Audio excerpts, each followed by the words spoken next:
Hi everyone, আসসালামু আলাইকুম। সবাই কেমন আছেন? আমি আজকে কথা বলবো আপনাদের টিন সার্টিফিকেট নিয়ে।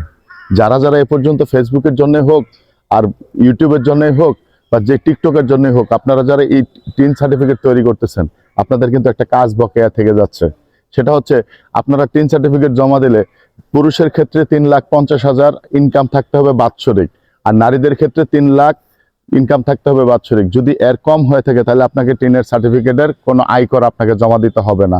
আর যদি পুরুষের 3.5 লাখ টাকার কম হয়ে থাকে তাহলে তার টিন সার্টিফিকেটে আয়কর জমা দিতে হবে না। কিন্তু আপনি যদি না দিয়ে থাকেন, না হয়ে থাকে, তার কমও হয়ে থাকে, তারপর আপনাকে আয়কর জমা দিতে হবে। সেটা কি জমা দিবেন, কোথায় জমা দিবেন? আপনি যে কর অঞ্চলের আওতায় আপনি টিন সার্টিফিকেটটা তৈরি করেছেন সেখানে গিয়ে আপনাকে জিরো রিটার্ন জমা দিতে হবে। আর যদি আপনি জিরো রিটার্ন জমা না দেন, একবার না দেন, দুইবার না দেন, তিনবার না দেন, সেক্ষেত্রে কিন্তু আপনার বিরুদ্ধে লিগেল নোটিশ আসবে। যদি লিগেল নোটিশের আওতায় আপনি পড়েন, সেক্ষেত্রে আপনি যদি লিগেল নোটিশে জবাব দিতে না করেন, তাহলে আপনাকে কিন্তু আইনানুগ ব্যবস্থা গ্রহণ করা হবে।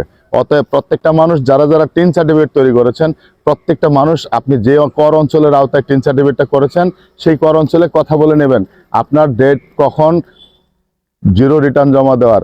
যদি জমা না দেন তখন কিন্তু আপনার বিরুদ্ধে আইনানুগ ব্যবস্থা গ্রহণ করা হবে। অতএব সবাই সচেতন হন টিন সার্টিফিকেট সম্পর্কে, এটা সম্পর্কে জেনে নেবেন সবাই।